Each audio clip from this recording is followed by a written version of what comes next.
last years is a PhD, industrial PhD project about co-housing in Denmark, about how it is created. So I have followed some projects and visited several other projects just to investigate the motivations for moving into co-housing and how this creation is going on.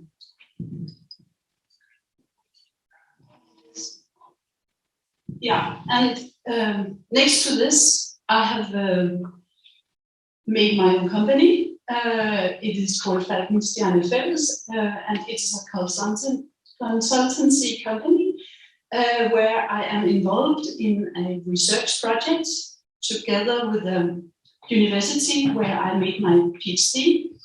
And I also do some concrete projects, developments of co-housing. And that is together with the industrial partner, Kärnekull Management, and an architect, where we work together about. And I will tell you both about this research project. I will have to be very quick if I can come around all this, and also on the process of Vænget in Torup. We will start with this research project. It is a collaboration between the Association of Co-housing in Denmark. It is called bofællesskab.dk and built at Aalborg University in Copenhagen and my company. And it is the first registered based analysis of co-housing in Denmark. And we have collected 341 for our sample, but bofællesskab.dk have made the mapping and they still continue to collect data. And they estimate that there will be around 750 co-housing projects, communities in Denmark. So it is a quantitative and qualitative analysis, because I have then been doing the interviews of 8 cases, co-housing cases, and a literature review. So we are pulling all these different materials together in a report that will come in the spring next year. But I will try to pick some of our findings. They are preliminary, but we have some very interesting findings already. Yeah, you can see here that there's a development of how many men and women who are living in co-housing. And this is integrated co-housing. It is across generations. So here we see that there's a little more women than men. It is the red one, and the blue is for the men. But if we look here, then in senior co-housing, there are more women than men. So, and that's really significant. And you also see here that there has been a growth in senior co-housing the last years. And then I wanted to compare the intergenerational co-housing and senior co-housing. And this is the development of who lives in co-housing and their ages. And you can see here that the green one in the intergenerational that's the oldest people. And then it is down, the blue is the ones who are between up to 6 years old. And the orange is up till 17 years, and the gray is up till 25, and the yellow is up till 50 years, and then the blue, the dark blue, is between 51 and 67, and then the green is above 67. So, of course, in the intergenerational, we see a lot of different ages. Whereas, of course, in senior co-housing, we see that they are older. But we also see that they are actually growing older by time. So one reason for this is that people actually stay in co-housing. They still live there. And also with the senior co-housing, a lot of quite old people are attracted to new co-housing, new senior co-housing. And this is the development of people in different family types. So the yellow one in the intergenerational, that is couples with children. So what we see here is that in the intergenerational, a lot of families with children live, but there are also people that are lonely with children and that are lonely without children, and different types of couples. So there's a lot of different ways of living in co-housing. So this will the single people with children, that's quite normal also in co-housing. And in senior co-housing, that's the same thing, but it is without children because senior co-housing is without children. So we see that there are a lot of couples, and there are also a lot of single people in co-housing, in senior co-housing. And this is the development in the educational level. So in the intergenerational co-housing, there's quite high level of education. That is the yellow, at the top. That is the academics, and then you have the professional bachelors in the gray area, and the lower educations, and then the blue is a primary school. So that's quite interesting as well to compare it with senior co-housing, where you can see that the educational level is not that high as in intergenerational co-housing. And we will also have some about the development of employment. So the blue in the very light blue, it's nearly gray, in the intergenerational co-housing, that is students. And the green is pensions, and the blue is out of not employed, and that is yellow as well. It's just that you get some employment saving, and then there's some leaders and some innovators. So you see there's a lot of different types of working fields in intergenerational co-housing. A lot of leaders. That is the orange one. Whereas, of course, in senior co-housing, there's a lot of pensions.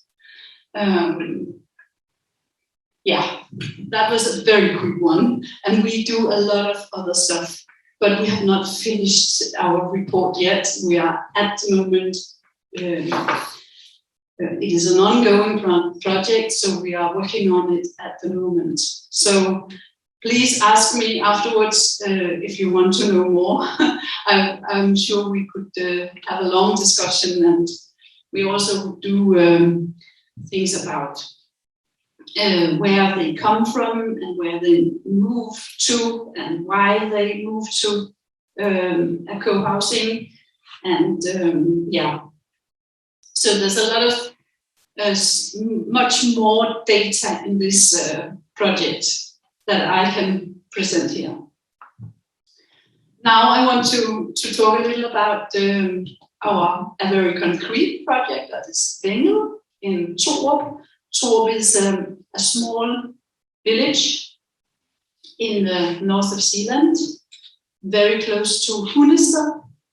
And you can see here in the picture that on the right side you have the eco-village Kärnekull. It is the oldest eco-village in Denmark, and that has had a great impact on the village because people have moved to Torup because of this eco-village, and they have a lot of interaction together with the village and the eco-village. And now 2 projects are on the way in this village. The Vænget, which I am involved in, and another one that's called mellan. That's a new field that will be developed as an eco-village.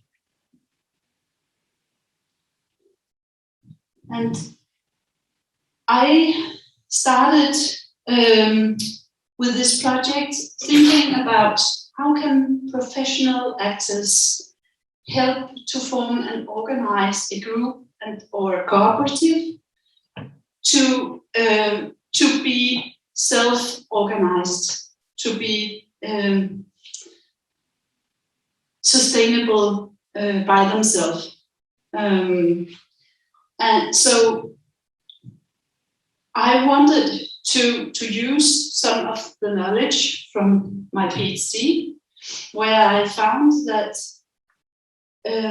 forming and designing spaces of visions and values, that is one very important element when forming a group who wants to live together. You have to be aware that which visions and values you want to go for, and make a common value, a good feeling of a common value, common values together. And then all this organization and financing and finding land and all this starts. Afterwards, throughout this process, there's also social interaction, learning to know each other, and also designing and organizing the social practice. So that also starts this forming of a group. And then the physical layout is designed with private and semi-private and common areas. That is a very simple way of talking about this process. But I wanted to show you this because that was what I thought about when starting this group. So you see that it is much more complex with when designing co-housing, because you have to go through all these elements or dimensions when designing co-housing. Yeah, I just want to visit this one. It is from my PhD project as well. And there you can see that these different layers of dimensions or spatial dimensions, I call them spatial because they will impact the physical space in the end.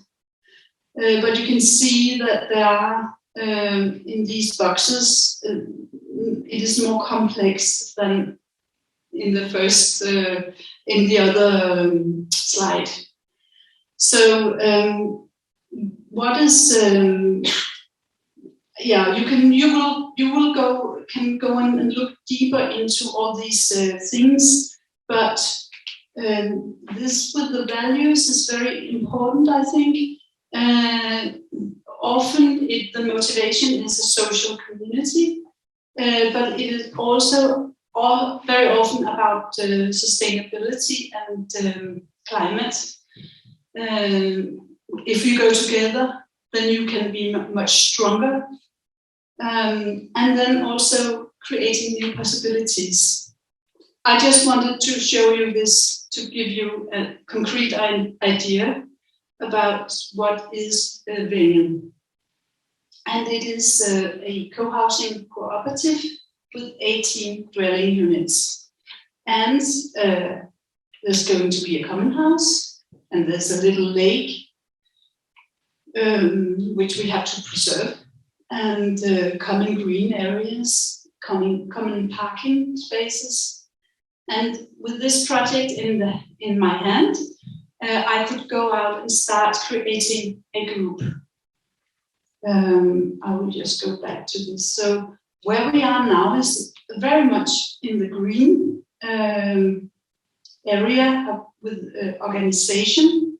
We have defined the tenure because we thought that making a cooperative is the best way to balance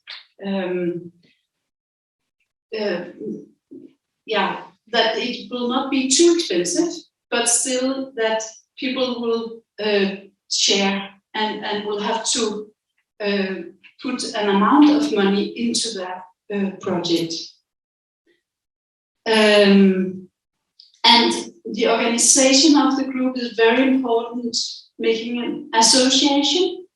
So we have made a startup association, and we have had information meetings on digital platforms, Teams meetings and so on due to the Corona situation, and through social media and homepages and etc. So what I wanted to show you here is how is this process and where are we now? So we started, the owner of the plot, he contacted me, and I have this, I have made this collaboration with this Coop Management and the architects, the company Coop Management, and then we found the group. And as I said, it was a startup association where we had these information meetings and then in this way getting people interested. And then we made an application for the municipality to get the guarantee for the last part of the loans. Because when you are in a village, then it is not a guarantee that you can get a bank involved, because they are very reluctant with these villages, although it is a very well-working village. It was the village of the year in 2019. So we wanted to apply for the municipality, and you can do that in Denmark. So they were positive, and from there we could start working further. And we have had, during this time, we've had workshops and meetings about visions and values, about organization, and now we're going to have an architecture meeting. And then we will become a cooperative association, a dwelling cooperative association.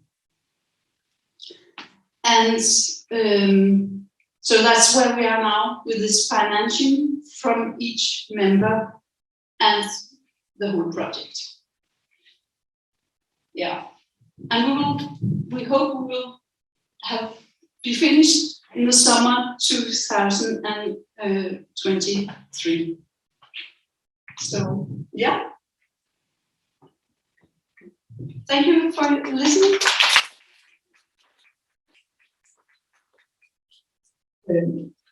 Do you know anything about the working group that the State Department of Housing has, planning to come with ideas how to forward co-housing? Do you know anything about the working group?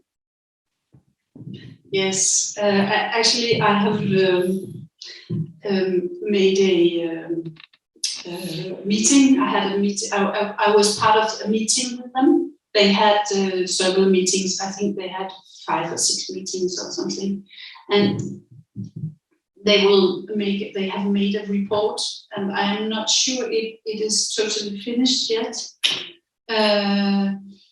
So it will come. I don't actually know exactly when, but I actually showed them this project, Vænget, and also the possibility for these types of applications for cooperatives, because it has been folded into forgotten, or folded into some paragraphs that were forgotten. So now they have become aware of them again, these paragraphs, that it is actually a possibility. And that is why we can get further with this project. Yeah. Jag gissar att det är kommunalborgen som har kommit till det här projektet. Och i Torup så finns ju också Dysekilde som du nämnde. Och det har just kommit ut en bok om Dysekildes historia under de 40 år eller så som det har. Yeah. Ja, så det är en alldeles ny bok. They started in 1899 when they bought this farmyard. And then they started building on the other side of the street, small street. And afterwards they sold off the farmyard for different development projects. For instance, a kindergarten, and a small school, and a community center, which were developed together with the villages of Torup. So that's, yeah. Anna's, your doctoral thesis, is it possible to read it, to find it somewhere?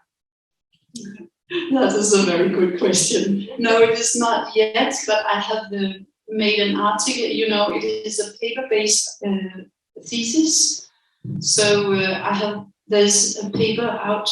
It has been out several years now, and then there are 2 other papers, and I have had a little difficulties with one paper, and therefore it is not yet out, but it will come very soon. Did I understand you right when you said that the blueprint came before the forming of the group? The blueprint? The plan of the area. Yeah. the owner of the plot, it is a long project, this one. It actually, I followed this project in my PhD, and they did not succeed, this group. And then a man in the village and his wife bought the plot just to be sure that it could be developed in the right direction, because they wanted a co-housing there. So they contacted the first architect who made this drawing, site drawing or site plan that you saw here. Yes. And then when we involved the group, then several of the dwelling units were changed because due to what they needed. So some were made larger, some were smaller, some were revised. And we will continue this process now when we have a new architect involved, so that we will have a meeting here 24th of November next week, and continue the process with involving the group. Två frågor och sen så var det 3 frågor. Det är 2 frågor. Och sen så går vi vidare. Varsågoda. You talked about the guarantee from the municipality, and is that you said you could apply, and is that common that you can apply, or is it, as I said, it has been quite hidden somehow, somehow a little secret, or sometimes I think that the municipalities have not been that interested in this way of applications for this. It is the last part of the loans that they guarantee. So it is not, they do not pay anything. They just guarantee if the cooperative association cannot pay. It's only for cooperative andelsboligloven. Okay. Yes. So and it's like exactly like you said, it's like an old law where everything else is picked out, but it exists. It's really good that you're doing this. Staffan, du hade en fråga också. Men det är en privat egendom till att börja med, och sen så säljer den privata ägaren hela egendomen till en förening. Yeah. Och den föreningen är byggherre för alla enheter. Exactly. Hur fördelar man kostnaden på alla enheter när de blir gjorda? Shall I answer in English or? Nej, franska. Okay.